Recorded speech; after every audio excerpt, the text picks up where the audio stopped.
알부페이라의 늦가을, 스산한 바람이 창문 틈새로 스며들 때 아멜리아는 홀로 식탁에 앉아 있었다. 창밖으로 보이는 바다는 오늘따라 유난히 잿빛이었고 성난 파도 소리는 텅 빈 집안을 더욱 쓸쓸하게 만들었다. 남편 주왕이 세상을 떠난 지 꼭 10년. 시간은 무심하게 흘러갔지만 아멜리아의 가슴 한구석에 자리 잡은 거대한 공동은 좀처럼 메워지지 않았다. 자식들은 모두 각자의 삶을 찾아 리스본으로 떠났고 명절이나 되어야 겨우 얼굴을 볼 수 있었다. 젊었을 적 잠시 교사로 일했던 기억은 이제 아련한 꿈처럼 멀게만 느껴졌다. 그녀의 하루는 주로 창밖을 응시하거나 낡은 앨범을 뒤적이거나 혹은 남편이 남기고 간 낡은 뜨개질 도안을 만지작거리는 것으로 채워졌다.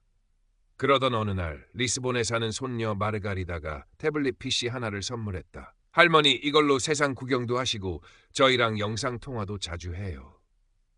처음에는 복잡하기만 한 기계였지만 마르가리다의 성화에 못 이겨 조금씩 사용법을 익혔다. 무료함을 달래려 SNS라는 것에 가입했고 그곳에서 리카르도 실바라는 이름을 발견했다. 그의 프로필 사진은 젊고 매력적인 포르투갈 사업가의 모습이었다. 부드러운 미소와 지적인 눈빛, 배경으로는 눈부신 알부페이라의 해변이 펼쳐져 있었다. 마치 영화 배우 같다고 아멜리아는 생각했다. 며칠 동안 그의 페이지를 기웃거리기만 하던 어느 날 그에게서 먼저 메시지가 도착했다. 아름다운 알부페이라에 계시는군요. 저도 곧 포르투갈로 사업차 방문할 예정입니다. 혹시 괜찮으시다면 알부페이라의 멋진 곳들을 추천해 주실 수 있을까요? 그의 문장은 정중했고 어딘지 모르게 따뜻한 온기가 느껴졌다. 아멜리아의 뺨이 자신도 모르게 발그레해졌다. 얼마 만에 느껴보는 설렘인가.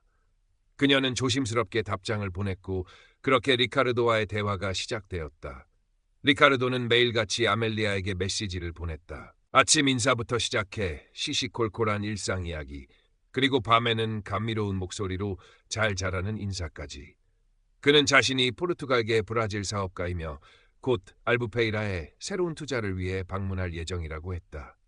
아멜리아는 그의 이야기에 귀를 기울였고 그는 아멜리아의 소소한 일상에도 깊은 관심을 보였다. 그녀가 좋아하는 뜨개질 이야기, 젊은 시절의 추억, 남편과의 사별 후 느끼는 외로움까지. 리카르도는 마치 오래전부터 그녀를 알고 지낸 사람처럼 편안하게 대화를 이끌었다. 아멜리아, 당신의 목소리는 천사의 노래 같아요. 당신처럼 지혜롭고 아름다운 영혼을 가진 분을 알게 된 건 제 인생의 큰 행운입니다. 그의 달콤한 말들은 메마른 아멜리아의 마음에 단비처럼 스며들었다. 그녀는 리카르도에게 줄 스웨터를 뜨기 시작했다. 푸른 바다를 닮은 색실로 한 코 한 코 정성껏 뜨개질을 하며 그가 이 스웨터를 입고 함께 알부페이라의 해변을 거니는 모습을 상상했다. 상상만으로도 가슴이 벅차올랐다. 어느덧 아멜리아의 삶은 리카르도를 중심으로 돌아가기 시작했다.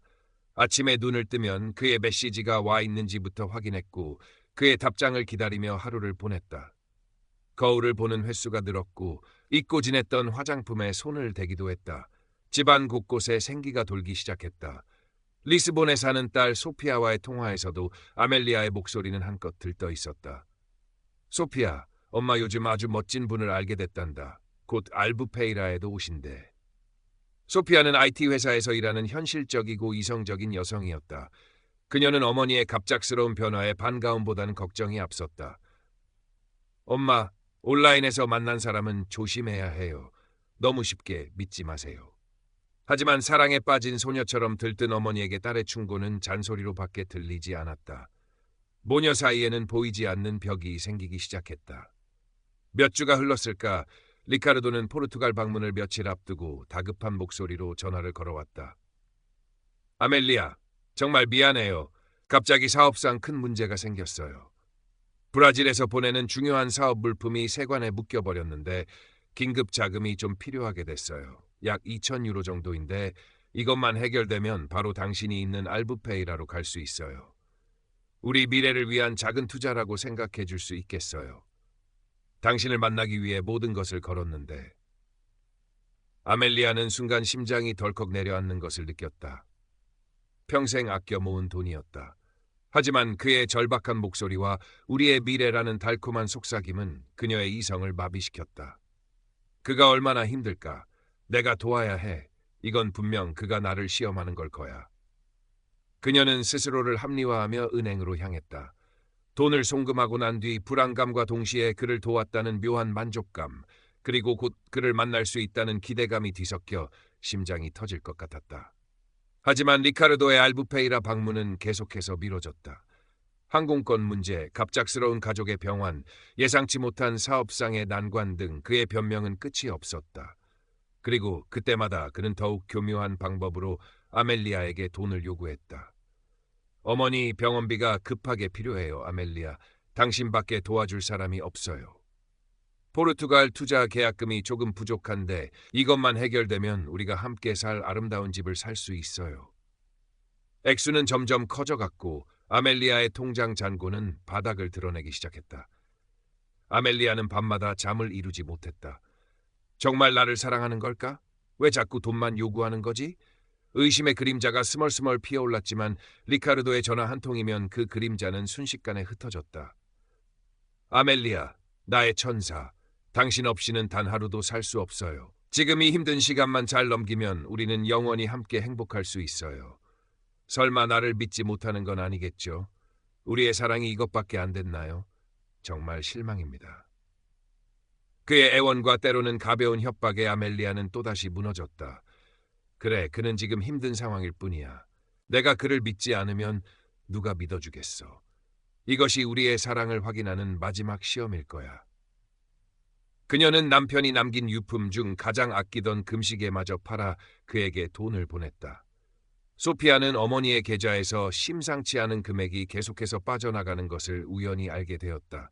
직감적으로 뭔가 잘못되었다고 느낀 그녀는 인터넷에서 온라인 로맨스 스캠 사례들을 검색해 보았다. 어머니의 이야기와 너무나도 흡사한 패턴의 소피아는 등골이 오싹해졌다. 주말에 당장 알부페이라로 달려간 소피아는 어머니에게 자신이 찾아낸 자료들을 보여주며 간곡하게 설득했다.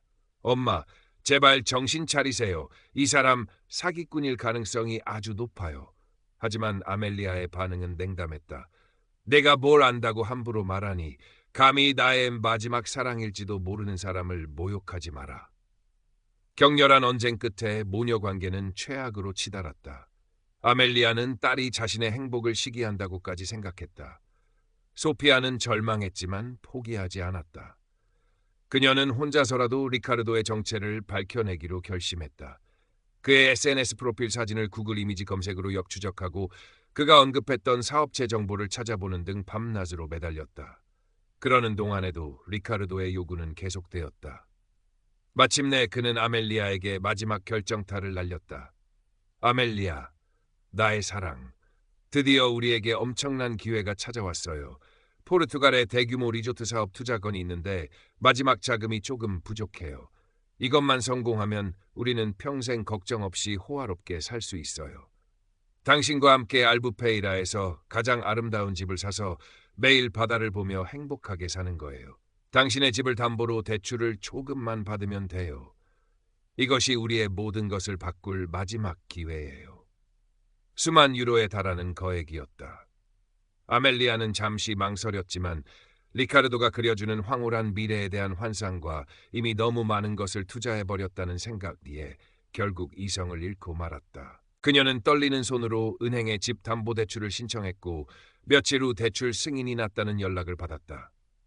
차가운 겨울바람이 살을 내는 듯한 어느 날 아침, 아멜리아는 두툼한 외투를 껴입고 은행으로 향했다. 심장은 불안과 기대로 미친 듯이 뛰고 있었다. 대출금을 찾아 리카르도에게 송금하면 드디어 그 지긋지긋한 기다림이 끝나고 꿈에 그리던 행복이 찾아올 것이라고 그녀는 굳게 믿었다. 은행 창구 직원은 거액의 현금 인출과 송금 요청에 살짝 우려 섞인 표정을 지었지만 아멜리아는 단호했다. 제 남자에게 보내는 돈이니 걱정 마세요. 송금 버튼을 누르려는 바로 그 순간 은행 문이 거칠게 열리며 땀에 젖은 소피아가 뛰어들어왔다. 엄마, 안 돼요. 제발 멈춰요. 그 사람 사기꾼이에요. 이 사진 좀 보세요, 제발. 소피아는 숨을 헐떡이며 스마트폰 화면을 아멜리아의 눈앞에 들이밀었다. 화면 속에는 리카르도의 프로필 사진과 똑같은 얼굴을 한 남자가 다른 이름으로 모델 활동을 하고 있는 사진, 그리고 그가 사용했던 다른 풍경 사진들 역시 유명 여행 블로거의 사진을 도용한 것이라는 증거들이 캡처되어 있었다. 이것 봐요, 엄마. 그가 말한 브라질 사업체 주소도 전부 가짜였어요. 전화번호도 대포폰이었고요. 아멜리아의 머릿속이 하얗게 비는 것 같았다. 손에 들고 있던 가방에서 리카르도에게 주려고 정성껏 뜬 푸른색 스웨터가 바닥으로 힘없이 떨어졌다. 아니야, 아닐 거야. 리카르도는 나를 사랑해. 네가 내 행복을 망치려는 거야. 아멜리아는 거의 울부짖듯 소리치며 현실을 부정하려 했다. 믿고 싶지 않았다. 지난 몇 달간 그녀의 삶을 지탱해준 유일한 희망이 그 모든 달콤한 속삭임과 약속들이 한낱 신기루였다는 것을 받아들일 수 없었다. 그녀는 떨리는 손으로 리카르도에게 전화를 걸었지만 차가운 기계음만이 반복될 뿐이었다. 그의 SNS 계정은 이미 흔적도 없이 사라진 후였다. 소피아는 울먹이며 어머니의 팔을 붙잡았다. 엄마, 제발 정신 차려요. 그 사람은 처음부터 엄마의 돈만 노린 거였어요. 엄마의 외로움을 이용한 거라고요.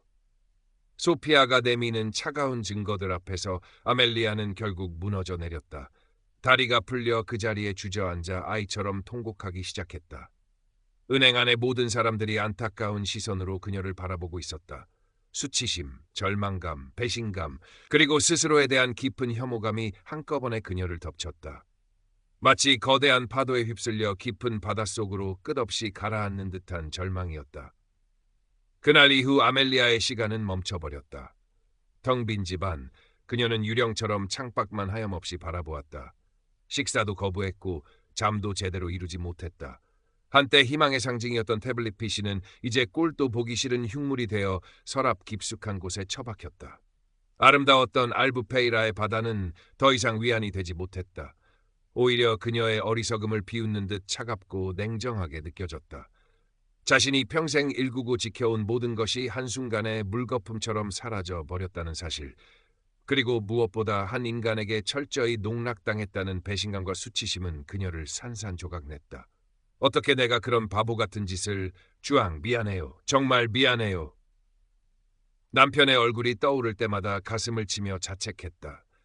소피아는 그런 어머니 곁을 묵묵히 지켰다. 회사를 잠시 휴직하고 알부페이라로 내려와 어머니를 보살폈다. 엄마 잘못이 아니에요. 그놈이 나쁜 놈이에요. 엄마는 그냥 사랑받고 싶은 것뿐이잖아요. 딸의 따뜻한 위로에도 아멜리아의 마음은 쉽게 열리지 않았다. 모녀는 함께 경찰서를 찾아 피해 사실을 신고했다. 하지만 담당 경찰관의 표정은 밝지 않았다. 어머님, 안타깝지만 이런 종류의 온라인 국제 사기는 범인을 특정하기도 피해 금액을 회수하기도 매우 어렵습니다. 저희도 최선을 다해 수사하겠지만 큰 기대는 하지 않으시는 편이... 경찰관의 현실적인 답변은 아멜리아를 더욱 깊은 절망의 나락으로 밀어넣었다. 소피아는 어머니를 위해 심리 상담을 주선했다. 아멜리아는 처음에는 내가 미쳤다는 거냐, 이 나이에 무슨 상담이냐라며 강하게 거부했지만 딸의 간절한 눈물과 설득에 마지못해 상담실 문을 두드렸다.